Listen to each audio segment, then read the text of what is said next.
lounging, son. Welcome to another episode of the Comic Lounge podcast, guys. This is a very special one, our first inaugural video podcast. We're finally doing it.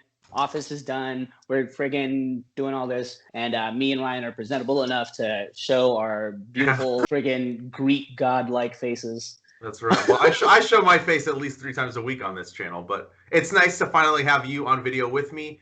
And yeah, most of the time when I show my face, like on my Instagram, it's like this. yeah. I don't know what that is, dude. You gotta show your face more, bro. Gotta get out. No. Sometimes the beard is looking a little terroristy. Yeah, I mean, it's funny. I was editing 2 different videos. One was like from a couple of weeks ago, and then one was from like last week. And I looked at my beard 2 weeks. I was like, dang, dude, that shit's getting fucking a little out of control. And then I looked at it a week ago, and I'm like, dang, dude, it's too short now. Like, I'm just never satisfied. It has to be in that middle. I'm like in a perfect place now. Yeah. This is epitome beard right here. Mm-hmm. And like, it sucks that I have to wear a face mask because people won't see it in all its glory. And I do. And then when I put the face mask on, like, a hair will go this way. Yeah, dude, that's another thing when I mean, we're supposed to be talking comics, but I'll say it anyway.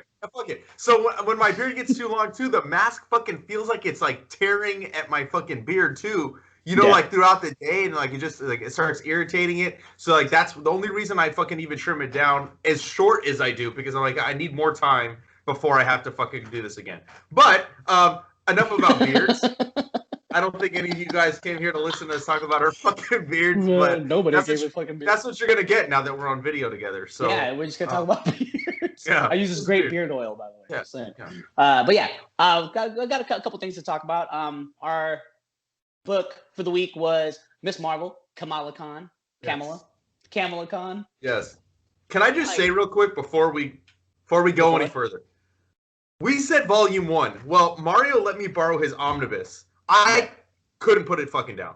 I love this character now. We'll get into it. But I fucking went so far. I tried to stop, and I'm like, that's why the book is sitting next to me so that I don't go further. You have to go further. But we'll talk about it. It's great. We'll talk about it. Yeah. Also, we're going to talk about the culling, the culling, the second culling of DC. This is really sleazy. It's sleazy how they did it. Like, you know, they introduce a new publisher, like editor-in-chief, a new EIC, and it's a woman. Great, you know, she has a decent history with DC, and then, you know, the culling happens again, and they fire a shit ton of people. I mean, right? I was happy with the Marie Javins hire because I didn't know much about her, but in talking to Shelley, she had told me a little bit about her, and had nothing but great things to say about her. And I've also read a lot of stuff that a lot of creators have a lot of respect for. I mean, she is a comic book lifer, from what I've heard. So I'm excited to see what she does. But at the same time, some of these positions that they're getting rid of, I mean, they're all like connected to the market, which is why a lot of retailers, which I follow a lot of retailers, I added a lot of them on Facebook. So I'm seeing the comments on top of the fact that I'm hearing shit from Nick at the shop, and they're not happy, dude. The retailers are not happy. They're worried that this could mean the end of the direct market. You know, if there's no DC, the direct market could be killed, essentially, right? I mean, DC holds such a huge portion of that, even though Marvel obviously is #1 and has been since before we were fucking born. You know, Marvel has had that #1 spot. You know, it's troubling. I mean, Brian Hibbs, the guy that the comic book guy is based from The Simpsons is based on, he's like very vocal. He's very vocal on Facebook. He owns one of the most important shops in the country, arguably, and it's in NorCal. The name is I can't think of it right now, but I pay attention to what he says when he shares something on Facebook, and it's not. I mean, if he's right, it's bad. You know what I mean? But again, let's see. I don't want to put out the negative, you know, like before it's too soon, because from what we're seeing, we got the future state, right? That looks like that's all in print. Everything is in print. Yeah. There's nothing in all digital. So, you know, and like, and also, honestly, to me personally, I really don't see it going a full digital market. Like, you know what I mean? Like, I mean, I'm a big proprietor of digital stuff. thing is, it's just like. Hey, digital. But the thing, okay, shut up. Yeah. But the thing, like, I literally read most of my comics in digital nowadays, not digital form nowadays. I mean, I still buy stuff, but like, it's up to the publisher, right, on whether or not they want to go fully digital. But they also risk people who don't want, like, people like you, Ryan, complete purist, right? Right. Friggin' old man Ryan, friggin' not wanting to pick up his tablet. Old man Ryan, that's right. Yeah. What's a tablet, dude? What are you talking about? What is that? It's the thing you put in your Monday slot of your pillbox. Oh, okay. Oh god. But yeah, no, it's just. I mean, but it's up to the publishers, and at the end of the day, it's just like. I mean, I have no idea how it's gonna go, especially with like AT&T owning DC now, and what market they're trying to go, and if they're trying to go green. If they, I feel like if they try to do like a whole Amazon thing where they try to do like a net zero freaking waste thing, then it's gonna be bad. I mean, Jen talks about it all the time. Yeah. How there's a lot of paper being used to make comic books, a lot of paper, and it's true. Like. Just walking into a comic shop, like it's a literal freaking treasure trove of stuff you could use for a bonfire. But I mean, like, look at the comics I collect. Like, I collect them because they're an art form, and that's something that you can never ever duplicate digitally. Like, you can never ever actually hold a piece of art in your hand without paper. I have a few things on my poll. I literally called my poll. I'm going to start using culling a lot. I like that word. It's a great word. Yeah. I called my poll, like, for financial reasons. And, it's just, I'm also trade weighting a lot of stuff, a lot of the series that's out now. X of Swords being one of them. Right. And I just. How many are you down to, if you don't mind me asking? Shit. Let me answer that question in a second. I gotta pull it up, honestly. I'd say a dozen. I'd say like a dozen, but okay. that transfers to about like 3 a week. I mean, I was at like 40 something before the pandemic. I'm at 25 now. Yeah. No, before that it was wild, especially like let's say about 2 years ago. Like, dude, I was picking up like remember when we all got together in the Comic Lounge with your group chat, and we'd all like, so how's everybody's pull this week? Yeah. And then they'd be like, 12, 20. And then Ryan comes with the big boy numbers. I got like 30. That was too much, bro. Yeah, but you know what I mean. Like it all goes back into like the whole physical form of the media. I want to hold these pieces of art in my hand. I want to own these pieces of art. Also, not because it's like a thing that I've done since I was a kid, but also it reminds me that I'm supporting an industry that I freaking absolutely 100% believe in. I mean, it's all well and good. It's all well and good for space saving because, like, I'm running out of space. My wife's gonna kill me if I have more collections of collections. But you know what I mean? Yes, I know. But you know what I mean. It's like don't ever see them like ending the market for like physical copies of comic books.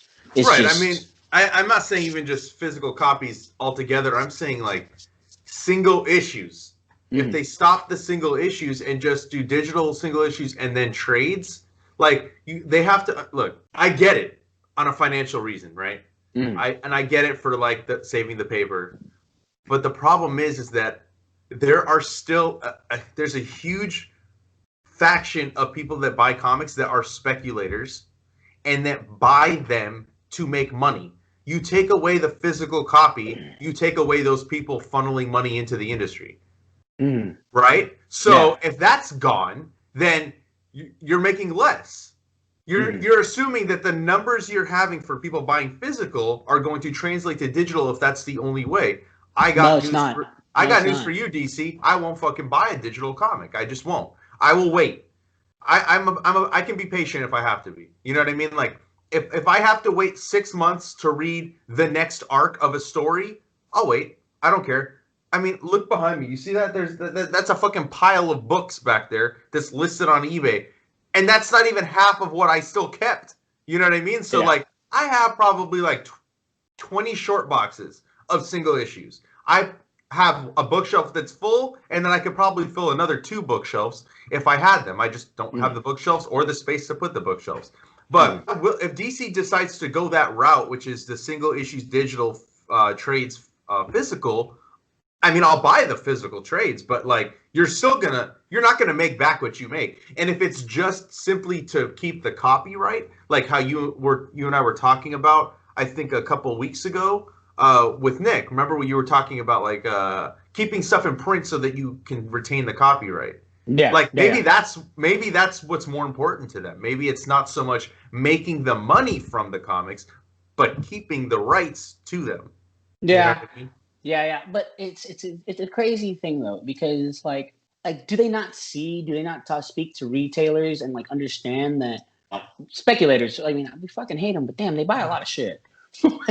Yeah. They buy a lot of shit. They buy a lot. They do. They do. They're consistent. They're consistent in their shitty ways. Yeah, that's true. Right?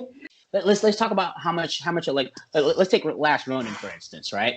Last Ronin is probably going to be $8.99 every single issue, right? We're talking about $9 an issue for what is it? 6? I think it's 5. Right? Oh, 5. That's $45. Your odds are, if you haven't read a story, if you haven't read a story, I wouldn't like pay friggin' $45 for an issue for a trade paperback that I had no idea what I was getting into.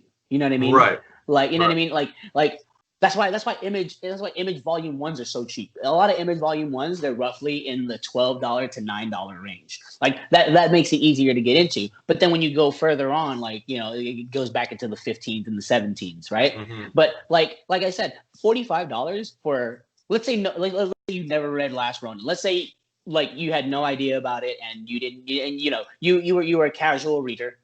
A lot of casual readers out there too. You're a casual reader. You don't really have friends to talk to comics about, and you're barely online. Would you pay $45 for The Last Ronin when you heard nothing about it? No, probably not. Right. And on top of the fact, look how many copies it sold. Are they thinking that many trades are going to sell? No. Fuck no. It's not going to sell that many trades if nobody's read a story. But I mean, IDW is not going down this route. But yeah, I think. But it's like, but DC could be a flagship for it. You know what I mean?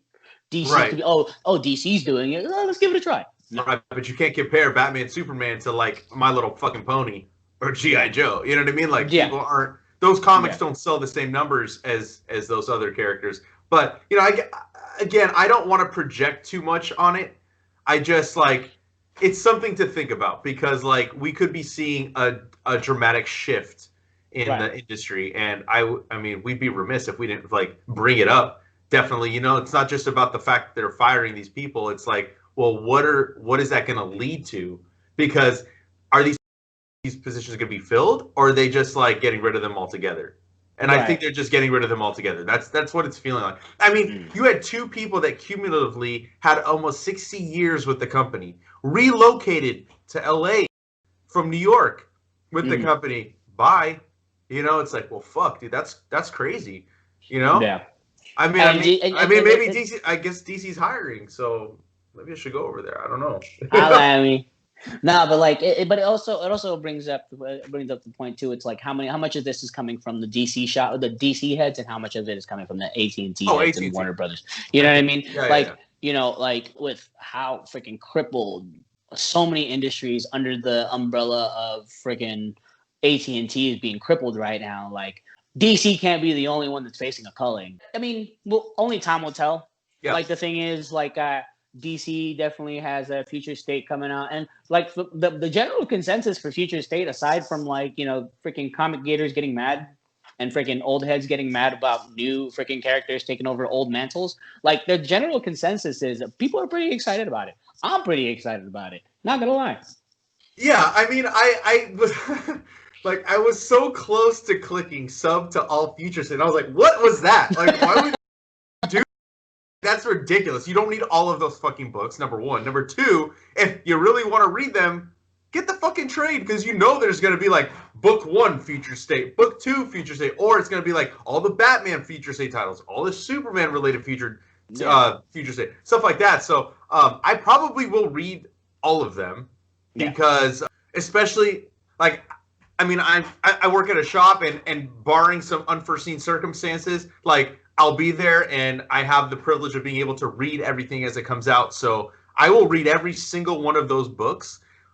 I'm not super stoked on every single one of those books, but there is a lot that I am excited for. Aquaman. Fucking Yes, I excited mean for Aquaman. Brandon Thomas. I've Kari never, Randolph covers. Fuck yes. I've never ever said that in my life. Not even when Jeff Johns wrote it. Not even when Jeff Johns wrote it. Like I just have no interest in fucking Aquaman. Yeah, I started watching The Boys, right? And the Deep, the character who's supposed to spoof on freaking Aquaman, total douchebag. That's exactly that's my Aquaman. Fair enough. But so like moving away from DC, but speaking of Jeff Johns, did you see that he's got a book with Gary Frank coming up from Image? Did you get it? I just heard about it. I didn't read into it. I literally just heard about it. Fucking Jeff Johns and Gary Frank doing an Image book in April. I'm all there for it. And I'm thinking this might be Jeff Johns leaving DC. Yeah. That's what it's looking like to me. And not that I wouldn't say I'm happy. I wouldn't say I'm mad or sad or nothing. I'm kind of indifferent on it. But yeah, maybe it's time for him to take a step back. I mean, how long has he been there? He's been there for fucking ever. I mean, think about it. We think Snyder's been there for a long time. Jeff Johns has been there twice as long, at least.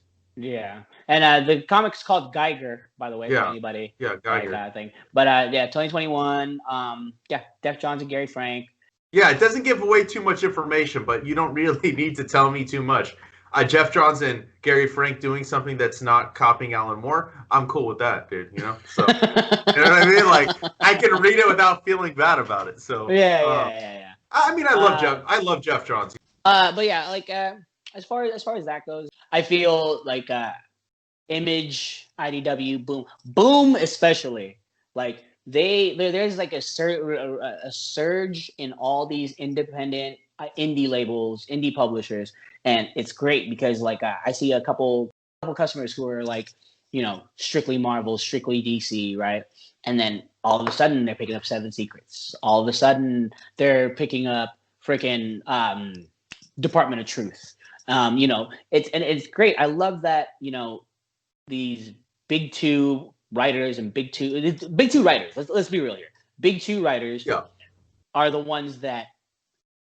And especially when they go to like Image, like there's something about like, oh, they're going to Image. Oh man, this is going to be crazy. They're going to be given all sorts of freedom. It's going to be dope. And for the most part, it's true.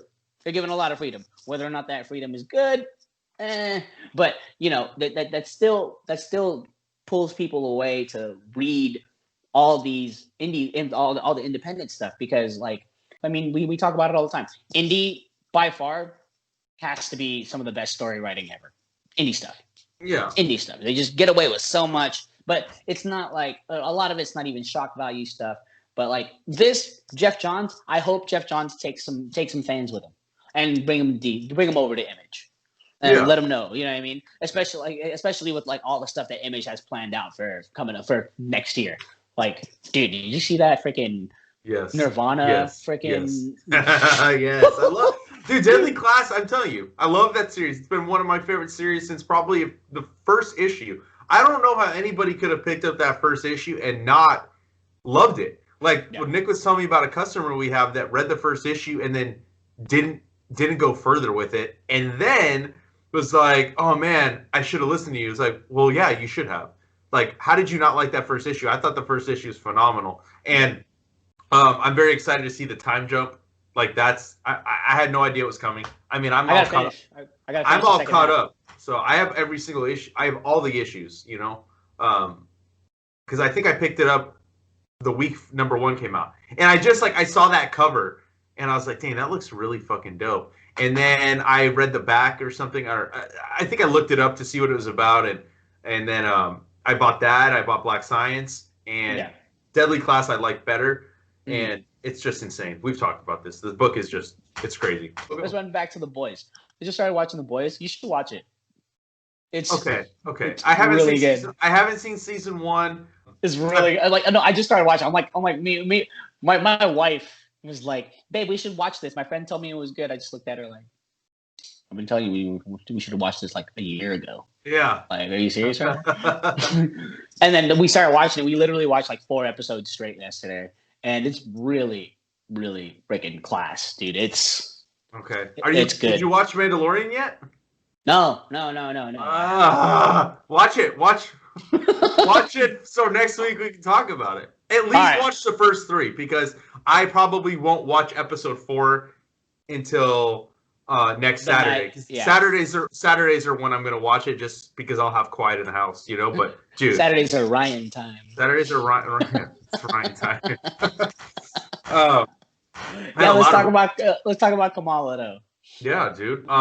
So we both read this for the first time, right?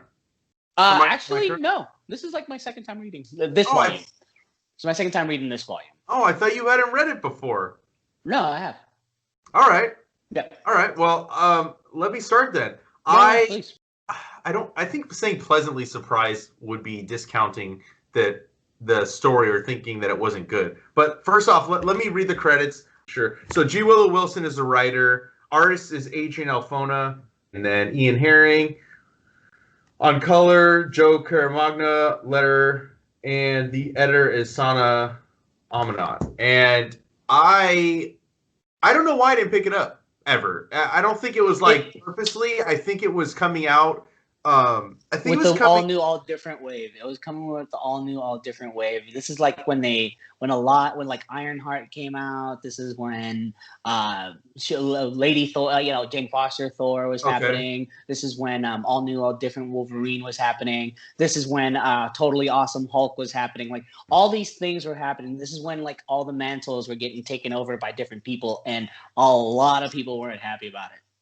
Okay, I mean, like I never read Captain Marvel, right? So Miss Marvel, I was just like, okay, whatever. Like it's another Marvel book, right? I mean, Marvel puts out like fucking 82 titles a month sometimes, so it's like, well, what do I only have so much money, so I stick to what I know, and then eventually I come to read other stuff, and it's usually through trade.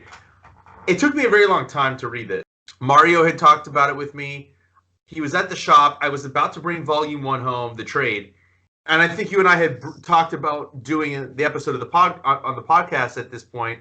And he's like, I'll let you borrow the omnibus.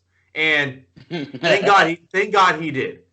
Because I loved it. I think like after the first issue, I already fell in love with the character. Kamala Khan, who's Muslim in America, in Jersey and stuff. So like, like Muslim Pakistani girl in Jersey, right? And you don't see characters, you don't see that representation in comics, and that's probably, I'm assuming, why people had a problem with it, right? Because there's a large, shitty fan base in comics that doesn't want change, that doesn't want diversity. They think it's forced. But this is a phenomenal character, a great introduction to a new character, and she was introduced through one of the dumbest fucking things to happen at Marvel, and one of the things I hated at Marvel at the time, which was the fucking Inhuman Terrigen Mist bomb that fucking went off, and fucking all these new Inhumans came. This is the shining light of that shitty part of Marvel, dude. Like, she's just such a cool character, and seeing that representation and seeing her family life, it's like a new age Peter Parker, right? For a new generation. Like, we have Miles, but he's another Spider-Man. This is a completely different character. While she does have the name Ms. Marvel, she doesn't have any other ties. Ms. Marvel. Right. She doesn't have any other ties. The powers are completely different. The origin is completely different. And I just I was taken aback. I was like, I can't believe it took me this long. This is such a great character, such a great story. I really was planning to pause after the 5 issues so that I wouldn't have the rest of the book filtered through my mind. But I couldn't help myself. I loved it. Adrian Alphona's art, I saw first on Runaways. Yeah, the art feels like an indie comic. Yeah, you don't see the art in Miss Marvel like this in Marvel comics. Like drawing the Marvel way. There's a very specific look and feel to Marvel comics. This doesn't have that. This feels like an indie comic. It feels fresh. Feels new, and that's exactly how I felt the first time reading it around. Yeah, it kind of reminds me of like Steve McNiven kind of has a little bit of Barry Windsor Smith influences in his art. Oh yeah. It's a lot different, and that's what I got from this. I was like, it's almost like Adrian Alphona was influenced by Steve McNiven, who was influenced by Barry Windsor Smith. But this was done before he changed his art style. But it kind of has those vibes, and the coloring is fantastic in this book. It really does. You're right. It does feel like an indie book. If you take out all the Marvel elements, while it's tied to it very loosely. And the villain, the fucking the inventor, the cockatoo. I was like, what the fuck is this? What is this giant cock? What is this, dude? But the angriest cockatoo good. Ever. But it was great, and like going through, like, you know, I won't spoil anything past this, but like, you know, going forward and like how she meets other characters in the Marvel universe is just. It's just so good, dude. I mean, I will say this. There's 2 issues that come right after the first 5 with Wolverine. It won me over. It solidified this as probably one of the best things I've read from Marvel in the last 10 years. Hands down. Yeah. I mean, G. Willow Wilson, phenomenal writer, dude. I haven't read Invisible Kingdom. I really want to read that book. I know it won a bunch of awards. We kept selling out at the shop. It's in our list. We don't have a date for it, but it's in our list. Okay, so I mean, we're gonna have to do that one, dude. I mean, I even tweeted about it after I finished the book. I was like, I can't believe it took me this long to read. Thank you, G. Willow Wilson, for creating this fantastic character. And she responded back almost immediately. I'm so glad you liked it. And I was like, I like it even more now because like you fucking like actually like listened. You like paid attention to like my praise for your book, you know, and it's rare that we get that, you know. Yeah, I mean, like there's a lot of heart in this throughout the whole thing. There's a lot of heart in this, and there's a lot of Kamala and her family. Like growing up, like my father was Muslim and my mother was Catholic, so like I got the brunt end of like both of those fucking religions, right? Like, so it was crazy because like there's a lot of you know. I mean, I'm now a naturalized citizen. You know what I mean? So the whole growing up with immigrant parents in a big city, like it resonated with me very strongly. Like I would easily say that Miss Marvel was definitely out of my favorite, one of my favorites out of the entire all new, all different line. Like everything else, everything else didn't feel as natural as this did. You know what I mean? And this, it had elements of which, like growing up with the expectancies of like immigrant parents and how, go to school, get good grades, stay at home, don't do anything. Like the whole restriction and being bound and being like the expectancies of you doing better because they came here because they wanted better for you. Right. That thing this hit me in like such a soft spot in my heart. You know what I mean? And like, you know, also coming with the pressures of like, you know, growing up in American schools and, you know, having to deal with fucking assholes who are legit assholes without even knowing it. Like, you know what I mean? Or they do know it and they're just pieces of shit. Yeah, well, they do know it and they're just pieces of shit. Luckily for me, I had an excellent sense of humor and clapbacks. Yes. Yes, for the moment I met you, you had the clapbacks. That was evident, yeah. Yeah, but you know what I mean? But like, you know, that was my superpower. Clapbacks were my superpower.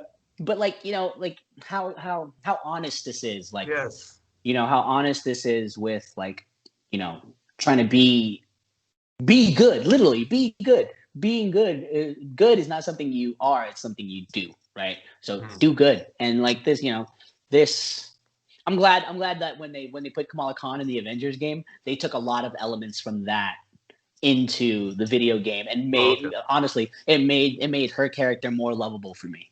Like she's, I mean, I granted, I haven't read any of the new Miss Marvel stuff. I haven't read anything since like a little bit before her costume change. I loved her burqa, like when, you know, when it was very simple, very thing, but now it's like super, it's more superhero-y as a form, as opposed to more to like something more natural. But but I digress. But this has a lot of heart. This has a lot of, I love how even though she's getting made fun of, she's still nice to the girl. I'm like, Kamala, you are so good. And she's also a big ass nerd like me too. Like, you know what I mean? We're all just fucking big ass nerds, and it's very evident, especially when she meets like other superheroes. Like, you know, she totally fangirls, and it's I know, that's what I loved. You know, it's Kamala is kind of how I wish Gwenpool would have been like. You know what I mean? Like the concept of Gwenpool, her coming from the real world into the comic world, that was a great concept. That was cool. But I just think Gwenpool wasn't executed as well as Kamala was. Okay, you know I never read Gwenpool at all. Yeah, don't. I won't. I have no desire to read that. Yeah. But yeah, you know, it is. It's a very genuine story, and it's one of those rare instances where Marvel they get it, dude. Like they just hit it, and they capture lightning in a bottle. You know what I mean? Like it doesn't happen often, but when it does, it's amazing. They did it with Miles. They did it with Ms. Marvel. They did not do it with I can't even remember the character's name now. Star? No. Yeah, no. Fuck, there's another character that just like, yeah, there you go. Like I can't even think of the fucking character because it didn't even resonate. You know? I think Unbeatable Squirrel Girl didn't reach the levels of fame like that you would say Ms. Marvel or Miles did, but also had like a really strong fan base. No, okay. Here's the problem I had with Squirrel Girl. They had her do way too much, way too fast.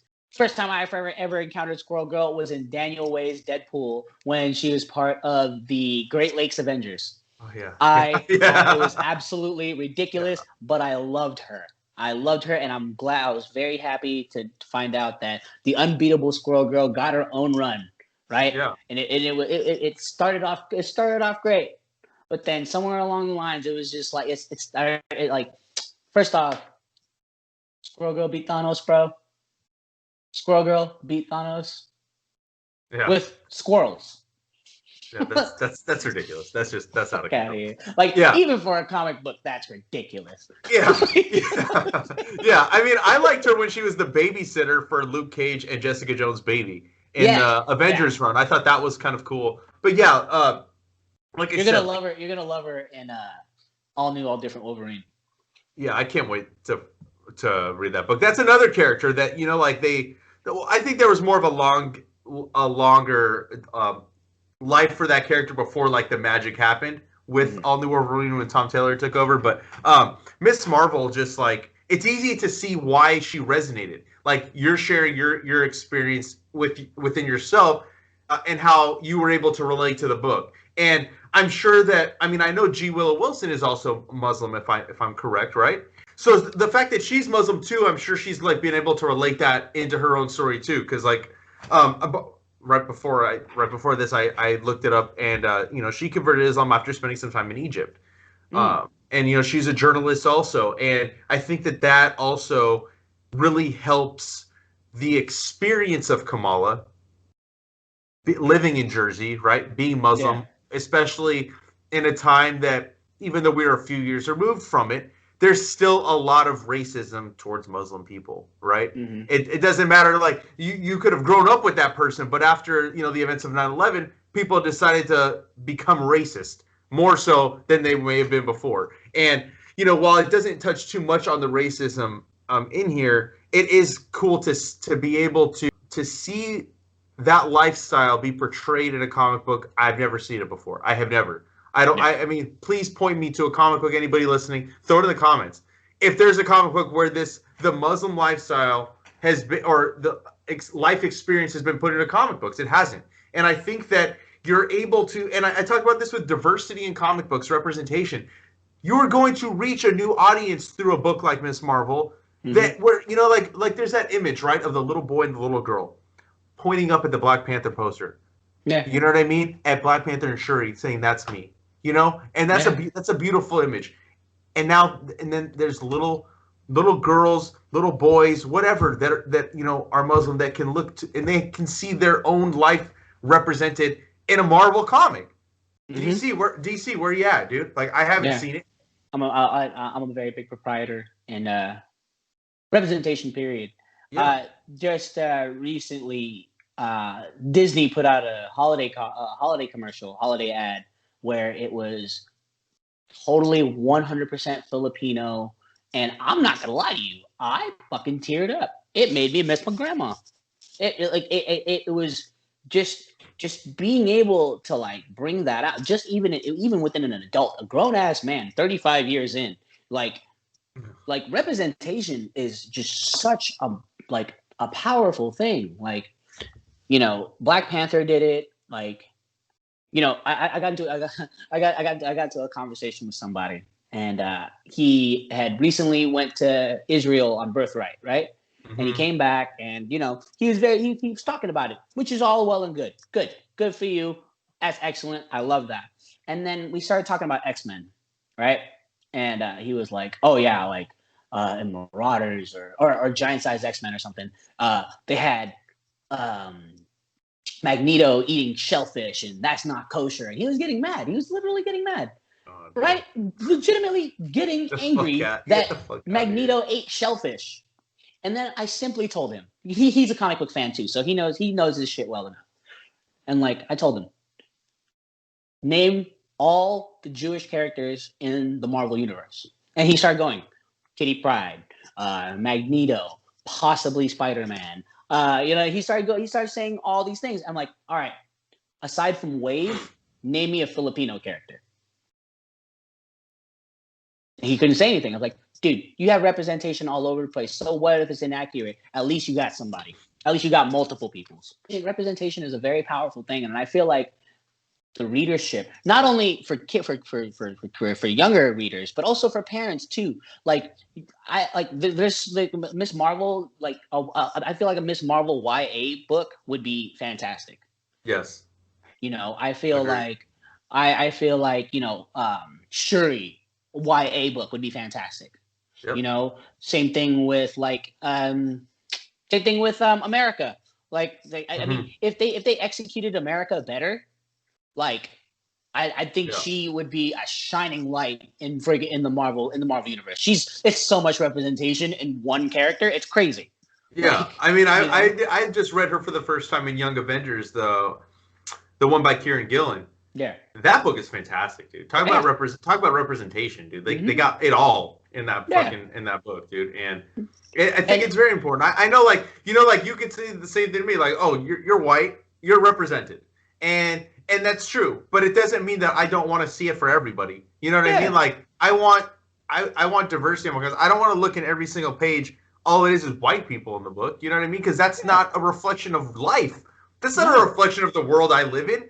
I think that's why people connect more to Marvel than DC, because Marvel tends to reflect the real world more than DC does. And for good or for bad, like, sometimes it's too much, and you're like, okay, dude, I'm reading a comic book. I don't want to be beaten over the head with like these like political agendas either, But I mean, politics have always been in comic books, right? No matter what. Jen and I were talking about it. Like, people that say, "Oh, keep politics out of my comics," dude, it's always been there. Just fucking look. Just look. You know what I mean? Since Captain America punched a fucking Nazi in the face, dude. You know what I mean? It's always been there. Hitler. Always been there. Hitler. Yeah, he punched Hitler in the face. I mean, I mean, Batman's punched a Nazi too. I mean, I shared the fucking image on my Instagram. So, but yeah, I really I was blown away by this book. I knew it was going to be good because a book can't be that loved and it's not good. I have rarely read a book that has been critically acclaimed or beloved by millions of people, and I've not liked it. It's very, very, very rare. There are some books where I'm just like, I just don't get it, but I don't think it's a bad comic. Miss Marvel, she's one of my favorite characters now in Marvel. Hands down. She's great. Like, I fucking love her. Like, I want to read the series that take place after this. I don't know if there's another omnibus or not, but like, I want to read more. It's sad now their book is being canceled. You know what I mean? Like, her fucking monthly book is going to the wayside, and I'm sure they got another one. But she's still going to be featured in Champions, though, right? Yeah, but Champions isn't a strong title. Like, I read the first issue, and the art was great, but I don't know. I'm just not into whatever type of thing they're doing, because now it's like, it's not the Superhero Registration Act. It's like a teen hero thing, and it's like, whatever, you know. And that's another thing that I really liked about this is that it talks about being a teenager. Never mind. I can't go forward. That's talking about the end of the series. But you know, I will touch on the characters in the book, the parents. I love the parents. I love her older brother. He cracks me up. Her best friend Bruno, who's in love with her. 100% in love with her. I mean, it's just like oblivious. She's oblivious. You know what I mean? And I just like even like the first crime she stops. You know what I mean? Like it's Bruno's brother who's robbing the liquor store that Bruno works. You know what I mean? Like she fucking stops it, and she doesn't even know what's going on, right? And then that's what like sets her down the path to like figure out why is the brother doing this. And it's just like I love that it didn't tie into any event, into some like you could have like put a regular Marvel villain in there, and you didn't. You put the inventor, the cockatiel. You know what I mean? And you made that the adversary for her to go against, but it wasn't even like the main focus. It was like these kids are going missing. And then you find out why they're going missing. And that's what she's saving. And, oh, man, it's just such a fantastic book. I can't say enough good about it. I mean, I think everybody should read it. Like, Marvel fan, no, not a Marvel fan. DC fan, doesn't matter what you're a fan of. I think Jen would love this book. Yeah. You know what I mean? She would love it too. Because it's a fresh character. Yes. And there's not really that much backstory aside from the mantle itself. But you don't even need to know that because... You don't even need to know the Terrigen Mist, really, right? Because it's like it's just kind of in passing. If you know that Marvel was doing that shitty thing, then you're just like, wow, okay, so it bred something good. You know what I mean? And if you don't know about the shitty thing Marvel did, like you're all you don't have to. You're all the better for it. Yeah, yeah. Good for you. I'm glad you didn't have to read that bullshit. Humans versus X-Men crap. It's fucking garbage. But I just hope she comes back and I'm sure she will. They have the movie. Right? Or is it a show? No, it's a show. I mean, I'm excited. I'm so glad that I didn't wait till right before the show. That like I read it with enough time to like now I can like catch up with everything because I'm very excited for this show now. I think the Miss Marvel show will be way better than anyone's gonna ever expect. Yeah. Like I feel like because you know you can't watch certain things with your kids. Like you can't watch you know what I mean? Like I feel like this is going to be so deep rooted within the family culture that of people, especially people who are like people like you and I. Like, you know, would you take? Actually, that's a stupid question. Anyway, like it's going to be so rooted. What was the question you were going to ask? Oh no, would you have taken Riley to go see freaking Endgame? I did. Oh, see, then exactly. That's why it's a stupid question. She was 4, and I took her, and she sat through the entire 3-hour fucking movie, and she loved it.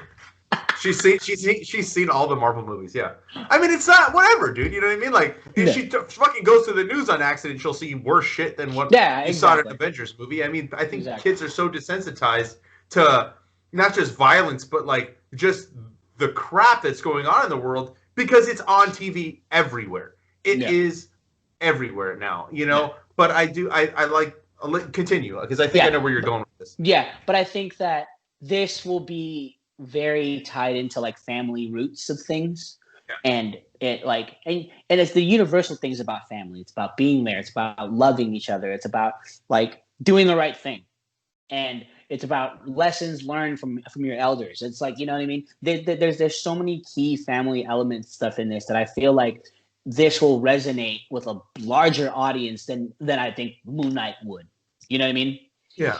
Well, my daughter's not watching Moon Knight, so because we know what happens in. Yeah, I know that. Yeah, that's going too far. That one I'm gonna have to steer away from. Yeah. Yeah, but you know what I mean? Like it's gonna resonate. I mean, not everyone's gonna be into WandaVision. You know what I mean? Yeah, I think that's gonna be a little rough too. You know? Or not everyone's going to be into She-Hulk. You know what I mean? Like, I think Falcon and Winter Soldier would do well because it's going to be like directly after Endgame type of thing, and people were going to, you know what I mean? Right. Like it's going to be more. Loki will do good too. I think Loki has such a crazy fan base. It's crazy. Like, there's a legitimate like low-key fan base. Yeah. Like, I mean, Tom Hiddleston made me a Loki fan. I fucking hated the character in the comic books. I did not like. I liked when Straczynski was writing Thor and Loki ended up becoming a woman. I thought that was interesting. Yeah. But like prior to that, I hated the character. But I think Miss Marvel, like you said, I hated him before the costume change. Before the costume, the initial like whole character design change. Oh, you mean with like, the fucking horns? With the stupid horns and the green tights? I hated him. Yeah, I couldn't say that. Oh man, it's like I'm physically in pain thinking about that costume. But yeah, I think Miss Marvel is going to be the breakout show. Yeah. From the entire, 100%. From every show that we've heard announced, we have Moon Knight, we have Loki, we have WandaVision, we have Falcon and Winter Soldier. Miss Marvel, I could almost guarantee will have the best ratings, the most watched episodes, because parents will be more inclined to let their kids watch something like this with a young hero, because we haven't seen it. We haven't seen any movie with a young hero yet in the MCU. We've seen Miles into the Spider-Verse. Spider-Man, I guess too. Yeah, but he was he's like a senior in high school. Oh, well, he's like a junior. Yeah, like but 17-year-old?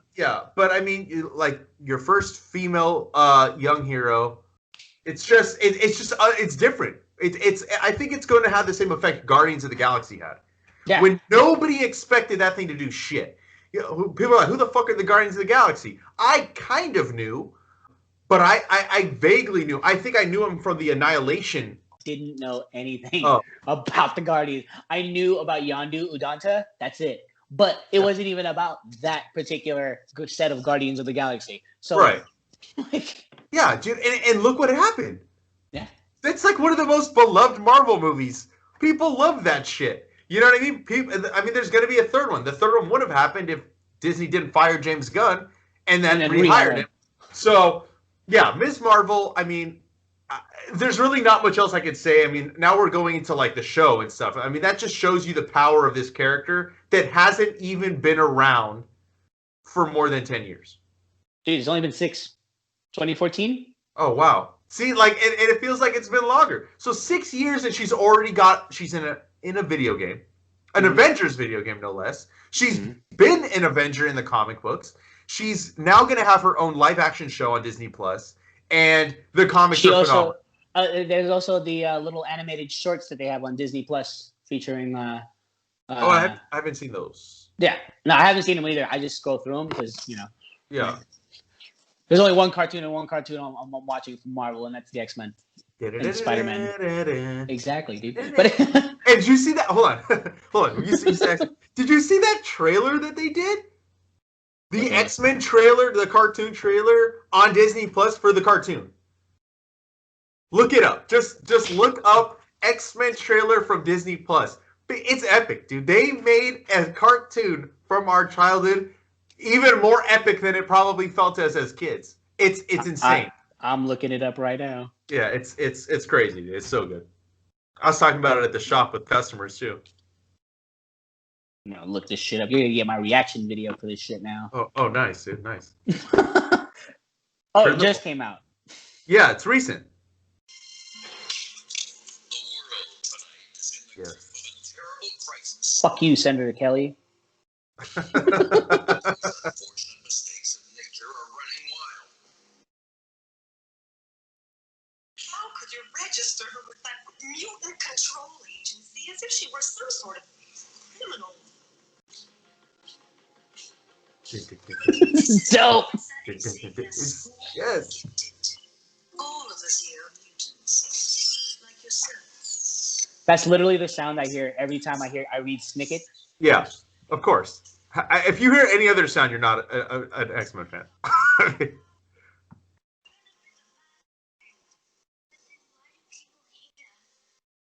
Damn. Yeah.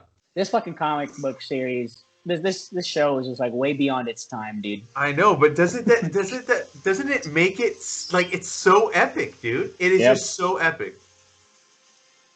I'll edit some of this out so people aren't literally watching. Yes, so people aren't watching us, so I can just like I'm literally just staring at you, waiting for your reaction.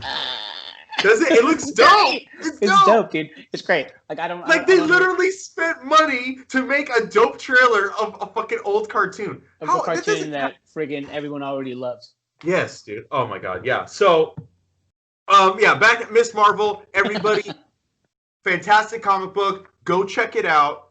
I can't say enough good things about it. It's got everything you want. It's got it's the quintessential teen book, I would say, or teen hero book of the last, I'll say 10 years. Because even the Miles book is great. I like the Miles book, but this is different. It's different. Yeah, it's different. It feels a little bit more honest. And not to say that Bendis isn't good at writing it, but there's so much heart and so much genuine it seems like life experience within the story, and Kamala feels so fleshed out in such a quick amount of time. So please make sure you guys check it out. Yeah, and another thing that I really like about it too, is like her interactions, just as Kamala, not even as Miss Marvel, her interactions with just people in general, it feels natural. It feels, especially with her like being Muslim and being kind of like within the confines of the Muslim family, and not really being able to expose herself to like other things. Like her finally experiencing certain things is like it just feels freaking real. It feels her reactions. It's like you said, genuine, dude. And the art is genuine. Beautiful. Yeah, beautiful I love when they draw like the hair like going across her face. Yeah, I'm like, look at her. She's like, this is great. This is beautiful. Like, but if that was to translate in real life, she'd just be a little brown girl with messy hair. Yeah, and the expressiveness in the faces too. Like I know I was trying to close this out, but we have to shine on that, on the art. The expressiveness of the faces is phenomenal. It's like when her dad's yelling at her. Yeah. And just like you get the gamut of emotions like throughout the first 5 issues. I know I said I read the whole. I think there's 19 issues plus like 3 other one-shots that come in there, but it's one of the best books I've read in a long time. Like, it got me excited once again about Marvel. Marvel's been, for me, has been kind of like at the top right now. It's kind of above DC. It's clear to see why everybody loves this character, and now why I love her as well. Yeah. But next week. Yeah, next week. I have 2 DC titles. Like, I'm not caught up on Death Metal. I'm like, I haven't read 4. I haven't read Extreme. Whatever. The Extreme I read. Lobo. Yeah, we were talking about it last week. It was dope. It was dope. I loved it. I did read 5 because our shop got the books on Wednesday, so I made sure to take that home with me. And then, but it's good. It was really good. Okay. I am caught up on Justice League though. That one was good too. You read the new one? Yeah, I read the new one. So you saw it? No. I haven't read 57. I haven't read 57. Okay, it's good.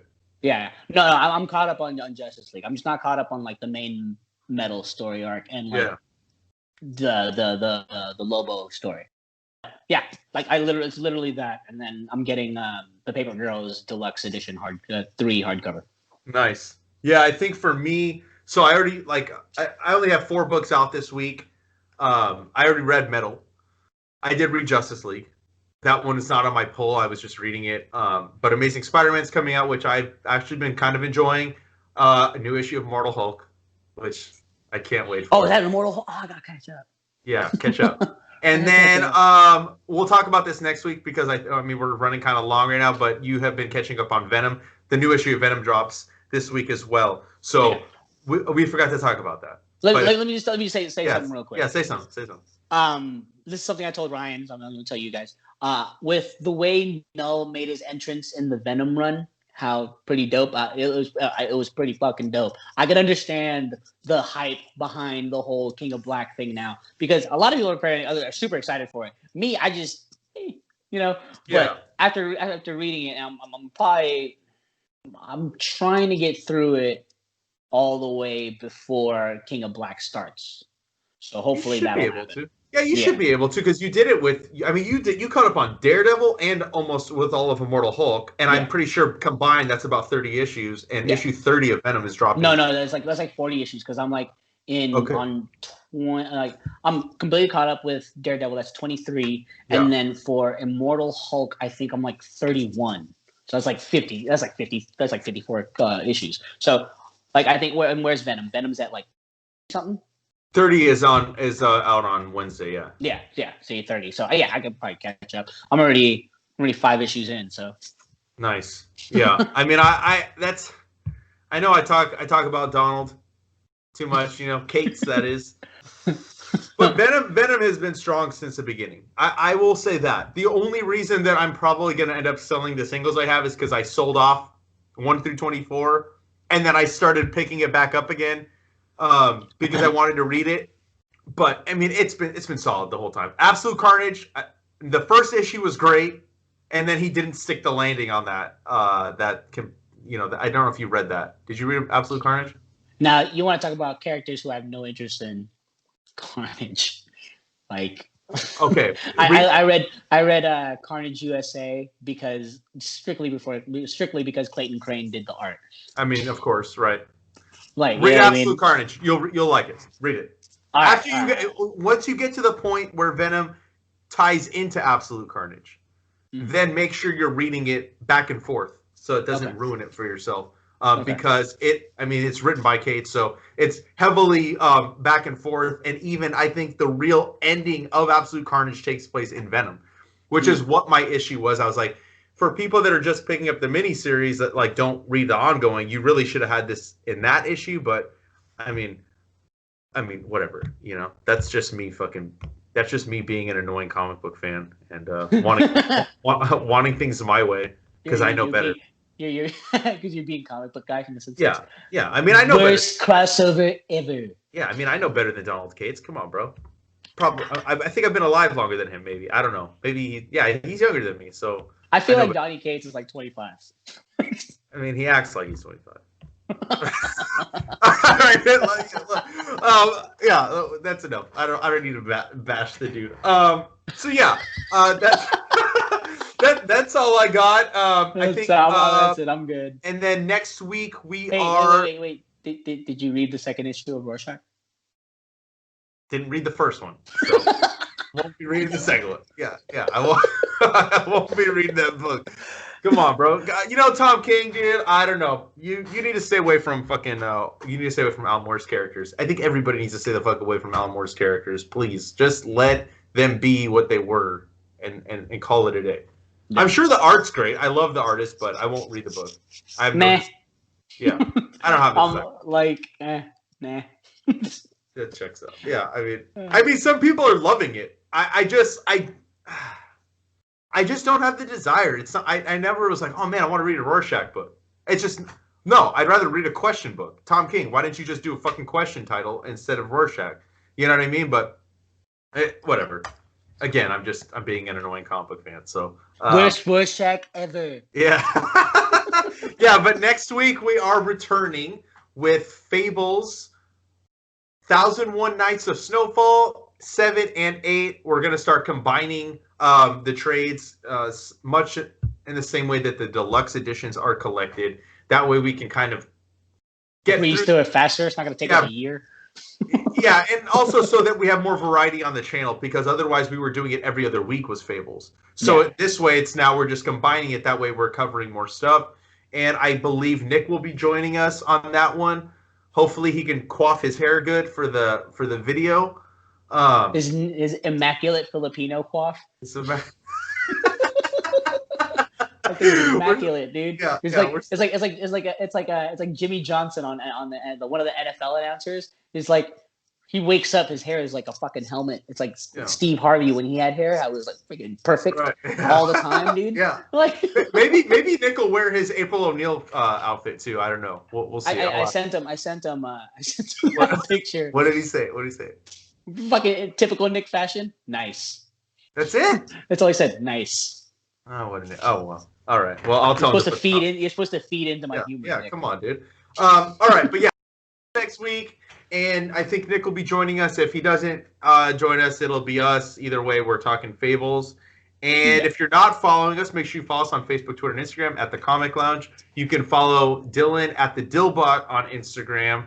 And Throw your comments or suggestions down below, or you can email us, thecomicloungepod@gmail.com. Make sure you subscribe on whichever platform you're listening to us on, whether it's YouTube, Podbean, iTunes, Spotify. You can find us on those. And make sure you hit the bell icon so you're notified every time a new episode goes on. And on that note, we're out. Later, buds. Lounging, son.